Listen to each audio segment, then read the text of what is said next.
Hello and welcome to the Reviews Brothers, where we are going through the complete A to Z of PS2 Hidden Gems. 10 games that aren't always the best ones on the system, but now it's been a while since they were released, ones that probably deserve more attention than they get. Don't forget, if you want even more content like this, including stuff that's just too sexy for YouTube, then you can check out my Patreon, which has more reviews, podcasts and other content for you to enjoy. Now, how about I shut up and we take a look at some games starting with the letter R.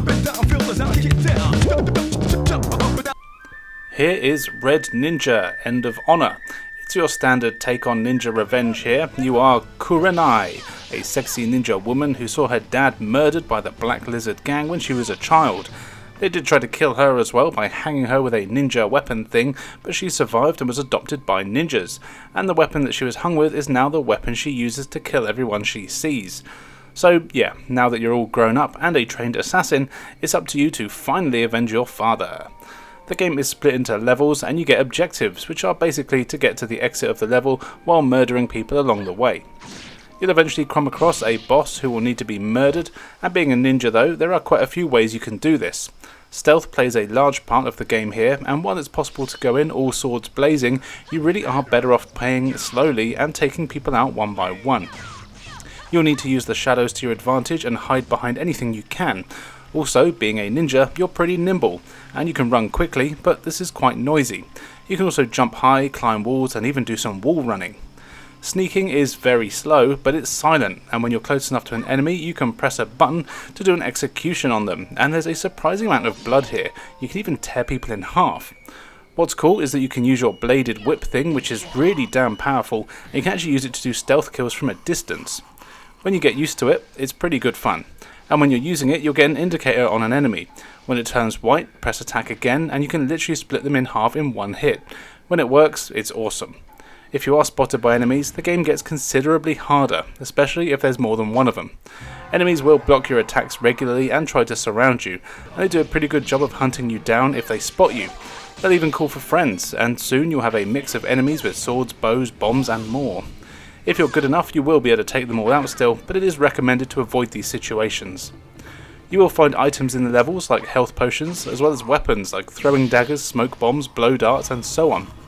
These all come in very useful, and I wish I started to use them way before I did. The smoke bomb in particular is super handy when you've been spotted. The level design can be a bit confusing here. You're given a marker for where your objectives are, but never any clues on how to reach it. It could be in a tree, or in a basement, or somewhere in a house, and there's often multiple routes to get there, which is actually kind of cool. The game looks good enough with your standard PS2 graphics, if you know what I mean. This game really does look very PS2, but that's not a bad thing. There's some nice scenery here, and it can be a bit dark at times though. The controls could have done with a bit of work. They are fine for the most part, but sometimes you'll wall run when you didn't want to, and sometimes I'd have trouble jumping and climbing things. What didn't help was the camera, which is actually pretty damn terrible. It's awkward to control and often points in the wrong direction, which is never handy, especially when you're trying to sneak around and not be spotted, only for the camera to move in the opposite direction all of a sudden. Now, I did actually see that this game got pretty crappy reviews, but I do think it is fun to play. It just needs to be played as a stealth game where you really take your time. It definitely has its faults, but it's worth a look.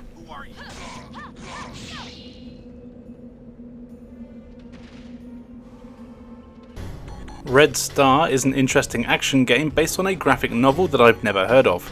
The story goes that the Soviet Union now use a combination of magic and technology to conquer in battle, so you've got to take them down. You can choose from two characters, with a third one that's unlockable later on. There's Kyuzo, who is the strong, slow guy, and Maya, who's the faster but weaker one. The actual gameplay is basically a cross between a 3D brawler and a run-and-gun shooter. You play through some very linear levels in either 1 or 2 player co-op, and something that's a real shame is that whichever character you choose at the start of the game is who you're stuck with for the whole time. I really wish you could have changed characters between levels. Ah well. No matter who you choose though, you get a pretty decent variety of attacks to take down the waves of enemies. You'll make your way down a linear path which will eventually freeze and enemies will appear on the screen. You've got a melee attack, which is likely what you'll be using most of the time. You've got your standard combos by smashing the same button over and over, and you also have a jump attack and a super special that you can do when you've built up your bar by smashing people's faces in. Then you have your guns. These have unlimited ammo but are actually quite weak compared to your melee attacks for the most part. The payoff being that you can attack from range and lock onto enemies as well. You won't run out of bullets, but they can overheat, so you will need to give them a rest every now and then. What's cool is that enemies come in a variety of types. Some can only be hurt with your melee, some only with bullets, and some even have times where they'll switch between what hurts them, meaning you really need to pay attention to all the enemies on screen to make sure you're actually doing damage to them. Between levels you're given score and points. These points can be used to upgrade your character, which I guess is why you can't change between levels. So you can give yourself more health or special attacks, or you can make some of your weapons more powerful or have a shorter cooldown time. I always like this in games. And there's plenty of bosses here as well, and again I really like how they mix it all up. Some are just your standard bruiser-like enemies that you'd see in games like Streets of Rage, but some of them, thanks to the magic and tech, are more like the kind of things you'd see in games like Gradius or Thunder Force, big robotic things shooting loads of lasers at you. You'll need to learn the patterns and fire back. They're really fun to fight. It all looks good as well. The designs on things aren't really all that imaginative, with them being your usual soldiers, tanks and robots, but it's got all good colour palette, and I like the lighting in here. The controls are spot on, though I did find the lock-on for your guns was a bit hit and miss, as you basically need to be aiming directly at them first anyway. Still, it wasn't all that bad, and this was a game that kept me playing, so I nearly finished it in just one sitting. This is a game that I never hear anyone talk about, and would highly recommend checking it out, especially if you like co-op.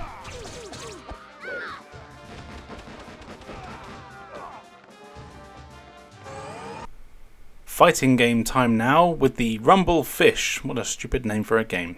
This is a cool 2D fighting game though that has a nonsense fighting game story, as most of them do. It's the future, and a big corporation sponsors a tournament called FFS, Fight for Survival, where people from the slums get to fight it out for untold riches. You get 10 playable characters here, which includes an unlockable one as well.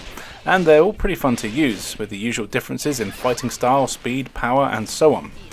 As you may have spotted, it does have a bit of a strange art style. It's that kind of marionette thing where characters almost look like they're made out of paper. At first I wasn't sure about it, but actually after a few rounds and learning a few moves for a few characters, it became a hell of a lot of fun to play. The game uses the Street Fighter style control scheme with quarter circles and charging used for special moves. Each character has a set of special moves and you'll need to learn them, and the game makes it really easy to pull off combos and it's really satisfying to do. You can always hit your opponent, so it doesn't matter if they're on the floor or you've launched them into the air, you have a move that can connect, then you will definitely be able to hit them. And it's really fun figuring out your own combos. This does also mean though that the computer opponents will do the same to you, and it can definitely feel a bit cheap at times when enemies pull off massive combos and there's nothing you can do about it. And if you want to talk about cheap, wait till you get to the final boss. What's interesting though is that if you do a certain special or combo or do enough damage, then the game will do what's called an impact break, and some of your opponent's clothes will tear and fall away, because of course they do. You can even see the battle damage that you've taken in the little graphic that you get between fights. You've got a few super specials here, and you have two bars that fill up, offense and defense. Offense is of course when you're punching enemies in the face, and defense is when you're taking damage or blocking. You've got a different special depending on which one is fully powered up, but if you manage to get them both maxed out, that's when you can do your super special that does massive damage, usually about half the health of your opponent if you manage to connect. These all look really cool, and it's fun to check out all the unique ones, though often they have really hard to pull off combinations. Graphically, I really like how the game looks. I wasn't sure at first, but even going back to look at this footage, I do really like the character designs and the animation here. It all looks really cool with a nice unique style. The controls are great, and the game even has an awesome soundtrack.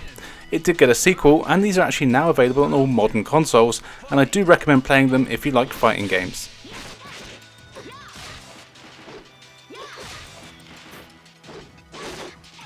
Rogue Heart's Dungeon is one of them there roguelike RPGs that you kids are all talking about. The game was only released in Japan, but I'm playing a translated version here because I'm a filthy pirate. You choose to play as one of two characters, which basically comes down to whether you want to be a male or a female, and then you speak to the king, who tells you that if you want to be an adventurer, you need to go into the dungeon and find an item for him. And actually that becomes the basis for the entire game. You enter a bunch of dungeons, each of which have a varying number of floors, and at the very lowest floor, you'll always find whatever treasure it is you've been asked to find. And being a roguelike, the dungeons will be very different every time you play them, essentially meaning that the game has unlimited replay value. Each floor of the dungeon plays the same. You start at a staircase and need to find the staircase that goes to the next floor down. The map is revealed as you walk around it, and you always start weak at level 1.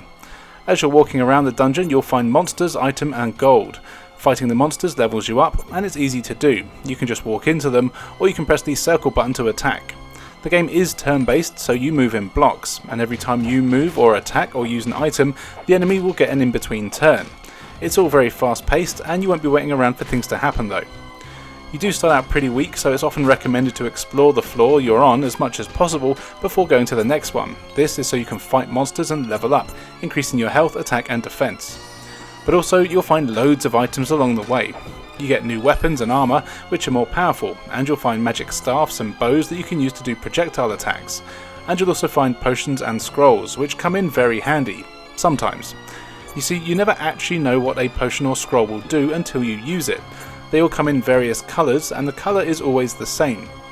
But you do have to use at least one of that colour to see what its effect is. Scrolls will always do something to do with the map, so for example a red scroll might reveal where enemies are on the map, a green one might teleport you somewhere, and a blue one might let enemies know where you are and they'll all come after you. There's also a scroll that you can use to identify what other items do, and this one is very useful. The same goes for potions. A red one might heal you, a green one might poison you, and a blue one might make you dizzy, but you won't know until you've tried it, or you've used a scroll that identifies that colour. Also, just to keep going, the colours will change between floors, so a red potion on one floor might not do the same as a red potion on a different floor, but all colours on the same floor do the same thing. Does that make sense? Also, you don't know what weapons and armour do until you equip them. You'll know it's a sword, but it might be much weaker than the one you currently have. Usually this isn't a problem, as you can equip stuff whenever you want, but some items are cursed and can't be unequipped until you find a potion or scroll that uncurses them, meaning you're stuck with a shit weapon for a while. You get items to replenish your health, but if you also just walk around you'll slowly get HP back as well. But as well as your health, your condition will go down at the same time. If your HP or condition get to 0, you die. You can restore condition by eating food. I know it sounds kind of complicated, but really when you're playing it isn't, and in fact it's pretty damn addictive with how simple and repetitive it is. It's not easy though, and you can easily be killed if you haven't leveled up enough. And that's really all there is to it. You wander around randomly generated dungeons looking for treasure. I believe there are 99 dungeons in total, and they get harder and deeper, just like... no, that's too easy. With loads of monsters for you to battle and plenty of replay value. It's good fun, and if you like this sort of thing, definitely check out the translated version. It's pretty easy to find if you've got Google. The graphics here are pretty basic 2D sprites and does kind of look like a mobile game, but it plays well and you will find yourself wanting to do just one more dungeon.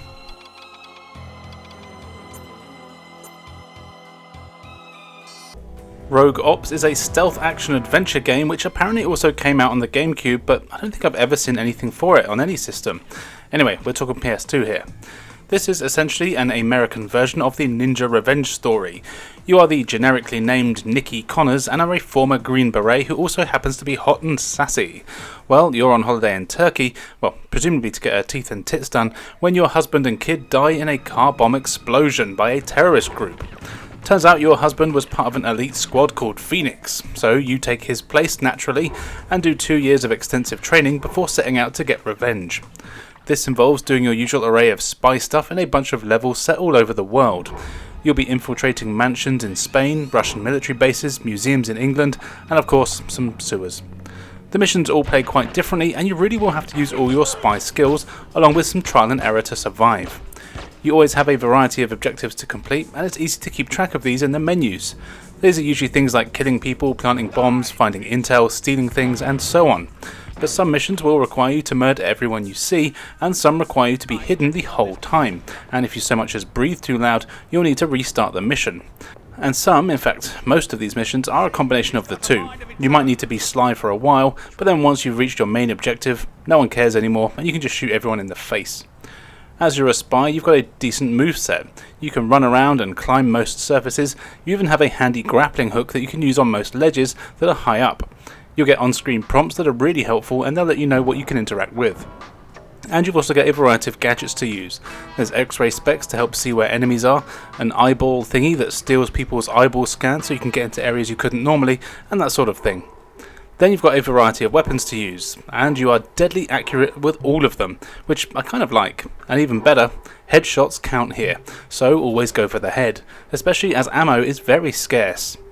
You will want to use stealth a lot here though. You can sneak around enemies and do some takedowns, which are basically quick time events.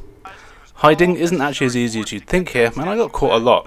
This is mainly because I'm quite impatient with games like this, and I'm definitely a guns blazing kind of guy. But when I get used to taking it slow, I do always really enjoy it, and this game is no exception.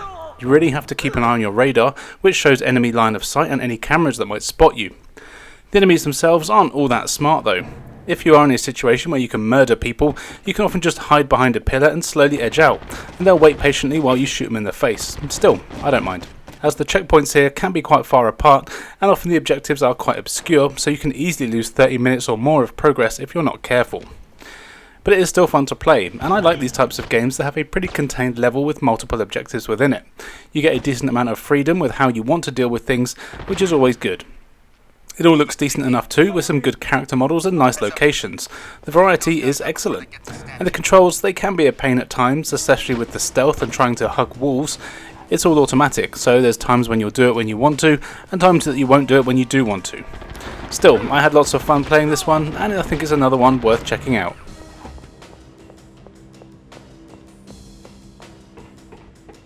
RTX Red Rock is a game that I've never heard anyone talk about, which is actually quite surprising. This one has a pretty cool story. It's the future, and an alien race have attacked Earth. Thankfully, we've managed to beat the bastards, but then some of them start showing up on our bases that have been set up on Mars. Afraid that they're going to send out another, more powerful army down, we do what all good planets do and send one bloke to go and investigate. When you get to Mars, it turns out the hunch was right, and there's aliens all over the place that need killing. So you play as Major Wheeler, who lands on Mars, and your objective is to navigate the surface of Mars looking for the human outposts and rescuing anyone you find. And if you spot any alien scum, be sure to give them a good murdering. It's a pretty cool premise, and I did enjoy what I played of the game. So you start on Mars and you're kitted out in your spacesuit and you've got to explore around the place, and what is pretty much a linear path until you find the base. When you're exploring, you do need to keep an eye on your oxygen, of course, which can run out, and then you are dead. Thankfully, as you've colonised the planet, there are refill stations scattered around, so it's unlikely you run out, to be honest. You'll also come across the alien bastards, and you start with a pretty decent pistol that has unlimited ammo and makes light work of a fair few of the enemies actually. Eventually you'll get to the base, and that's where the bulk of the gameplay is.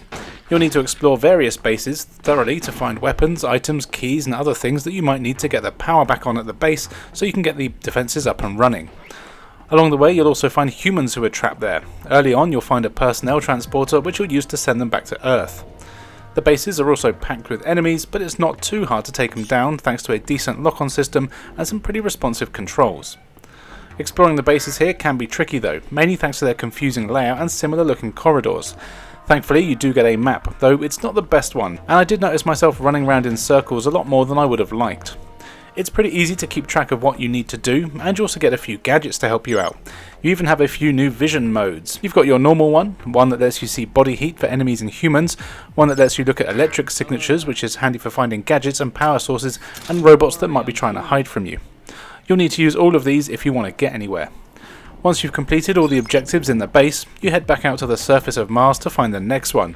And of course, enemies get progressively tougher and you'll find more and more firepower to take them down. I did really enjoy the way it all played and found this one to be a pretty unique game. The graphics are decent with some really good cutscenes, as you'd expect from LucasArts. The controls, while responsive, can be a bit confusing, with many buttons having multiple uses, but you'll get used to it. Other than the slightly dodgy level design, I found this one to be pretty intriguing. I did have a quick look at some reviews and was actually surprised to see they got pretty crap ones. But for me, I had a good time. It's not going for crazy prices though, so I would say it's worth a go if you see it in the wild.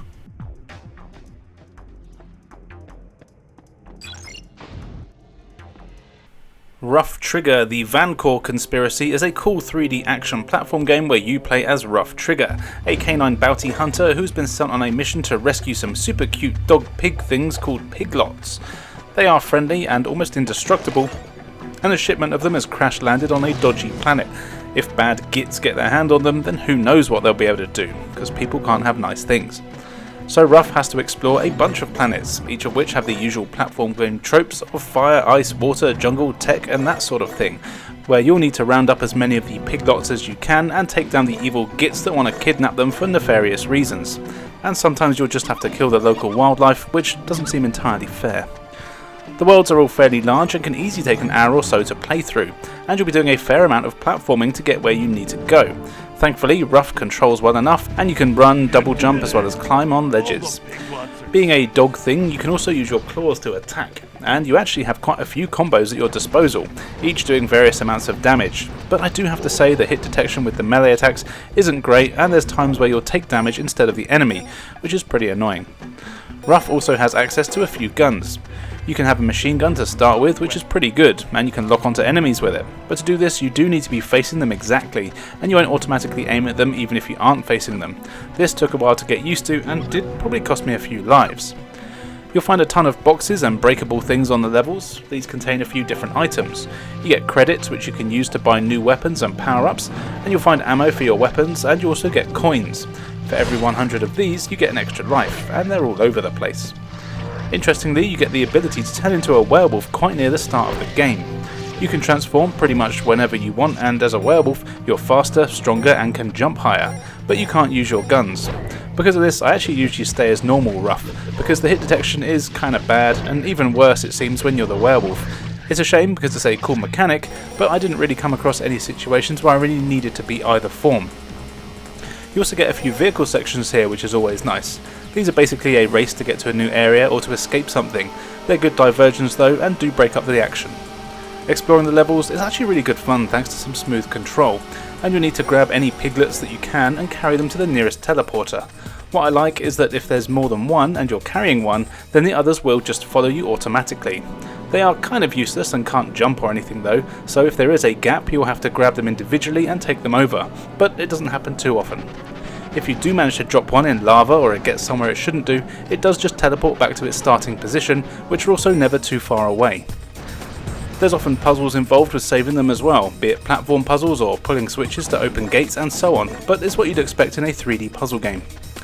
I really like the graphics here, there's a lot of colour, and it's one of those games that looks like it's trying to get a spin-off TV show.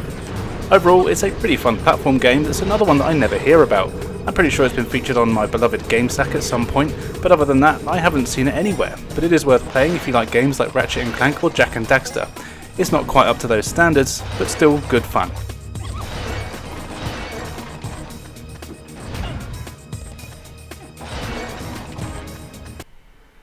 Here is Rule of Rose, a strange survival horror game of which there were a few on the PS2. The story here is bizarre and talks about a cult that kidnaps women and forces them to bring one gift every month to an orphanage, otherwise they'll get killed. The story is a local legend, but also tells of a dog that does the dirty work of kidnapping the girls. Well, you'll never guess what, but you play as the girl who is riding a bus and is given a weird book by a weird kid. Then you get kidnapped and are stuck in a creepy orphanage with a bunch of freaks and spooky things. So yes, your objective is to escape, preferably with your life, and to see if you can put a stop to all of this. Now there is a lot more to the plot than this, and it goes quite in depth, but this is a game that I really recommend playing rather than having it badly spoiled by an idiot like me. Playing the game is exactly what you'd expect from a survival horror. You explore a bunch of creepy, dark environments that are packed with locked doors and strange puzzles. You'll need to find items and keys that will allow you to get into said areas, which will then get you more items and so on. All the while, creepy creatures and people will be appearing to make your life a misery. The game has a real emphasis on psychological horror, with most of the characters you meet being children, which is something that just gives off more of a creepy vibe. It's very unsettling, especially as the kids are basically maniacs. Something that many of you will be happy about though is that at some point in the story you meet the evil dog, and it turns out that it's actually a really good boy and becomes your companion, helping you escape from their madness. The dog is called Brown and will listen to what you tell him. He can be used to sniff out items, warn you of enemies, and while he can't attack them, you can use him to distract them for long enough by barking at them so you can run up to the enemies and wallop them in the face while they're looking at the cute poochie. But the combat is not the main focus. In fact, I didn't see a single enemy in the first few hours of playing. It's all about the puzzles here, and although the game is a fair bit more linear than most survival horror games, you will still spend a fair amount of time running between a few of the same locations while you run back and forth with new items or keys that you found. It all looks good, the game has a very Silent Hill vibe to it, and that's not a bad thing, and the animated cutscenes are all fantastic with a ton of detail, maybe too many details in some cases as they can come across a little bit creepy, but not scary creepy, you know, creepy. Also, this is a game that you're not going to buy, unless you're one of those rich people. It had a very limited run, so it's going for hundreds of pounds, which, if you ask me, no game is worth, so this will be one you'll want to crack out the emulator for. But if you are a fan of survival horror, then you should definitely give this a go. It's not as in-depth or complicated as many of them, but it's more story-driven, and is good fun.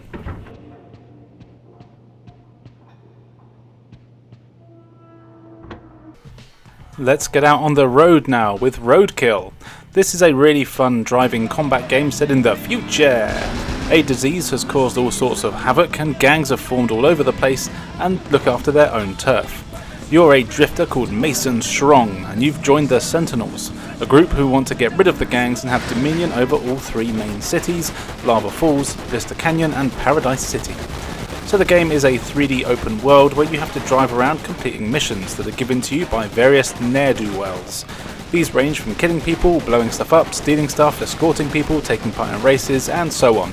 So nothing too mind-blowing, however the variety is enough and they are all fun to do. You start with a basic car thingy that you drive around in and you always have a mate with you. One of you will be doing the driving and the other one will be using the gun on the back. You take it in turns with both of these things, meaning some of the missions you're in charge of driving and the computer matey will shoot. Other times you'll be doing the shooting while your computer mate drives you where you need to go. It's a cool way to mix things up. I do much prefer doing the driving though, as the controls are way better and more responsive in these sections.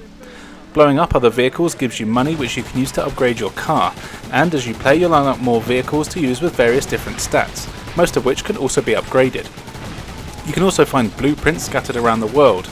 Collecting these unlocks new upgrades and weapons for your vehicle, which can be bought in the shop or fitted in a garage. A lot of these can be hard to reach though, so you might need other upgrades in order to reach them. For example, one upgrade lets you control your vehicle in the air, which I really recommend getting as early as you can. It's a massive help and lets you reach some hard to get areas. You have a handy map that shows you places of interest, and the three cities aren't too huge, so you'll actually find that you'll probably learn your way around them without needing the map after a while. It doesn't mean it's easy though, and enemies take a fair bit of punishment to kill. You do get unlimited ammo for your main machine guns, which is good, but it is weak. You will also get grenades, and these can be hard to aim. There's also more powerful weapons like a bigger chain gun and bombs that you can find in the streets, but these have limited ammo, so don't go mad. There's also mini missions you can find, like having to kill a certain number of people in a time limit and so on. These give you extra money and street cred, opening up more stuff for you to buy and collect. It all looks decent enough, it's a Midway game, and honestly, if you showed me a screenshot and didn't tell me that, I think I would have guessed it. Midway really had their own style at this time, and I can't tell you what it is, but you can just spot it a mile off. It's serious but arcadey and over the top at the same time. It all runs fine and is very smooth, though the cities could have been a bit more exciting. You do get a lot of cutscenes here, and these have the classic Midway tude in them as well. But overall, it is a really fun game that I ended up playing way more than I thought I would. It came out on all the consoles of the era, and I do recommend checking it out if you can.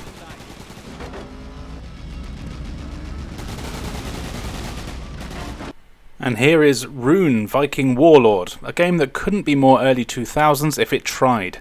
You play as Ragnar, a young Viking, and some of your Viking clan have split off to be an evil bastard clan, using magic from the ancient gods to cause all sorts of mischief and conquer a bunch of lands. Bastards.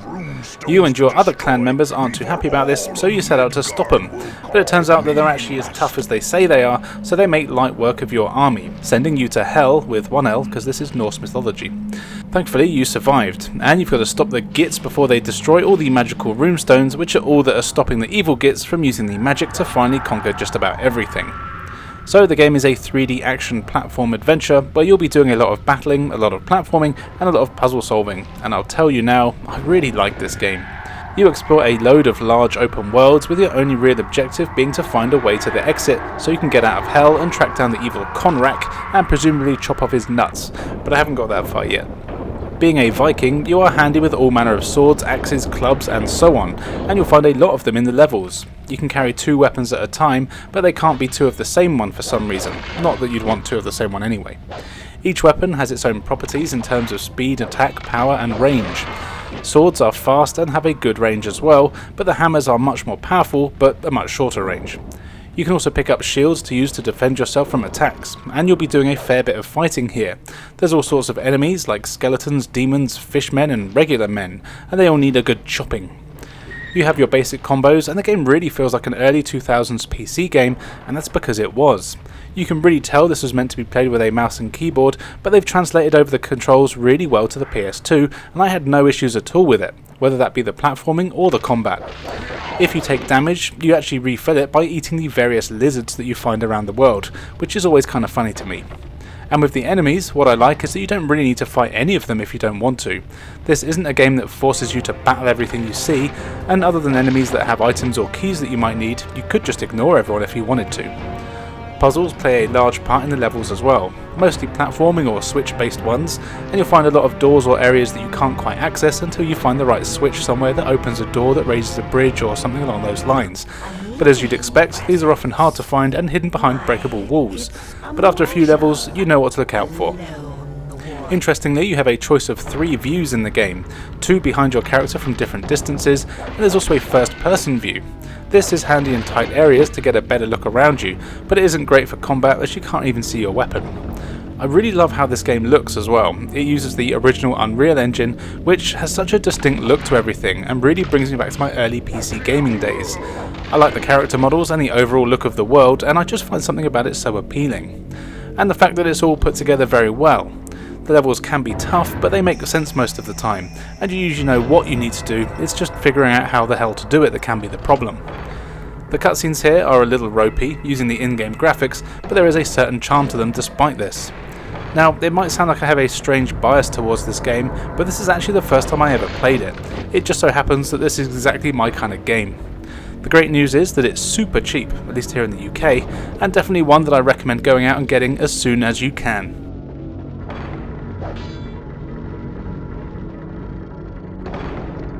So there you go, 10 games for the PS2 starting with the letter R that you might not know about. Which one is your favourite, and what other games could I have included? As always, let me know in the comments below, and you never know, they might even appear in a video later down the line. On screen now you can see where you can follow me, so why not do so? I've got loads of great content for everyone to enjoy. Now all that's left for me to say is thank you for joining us, and we'll see you next time.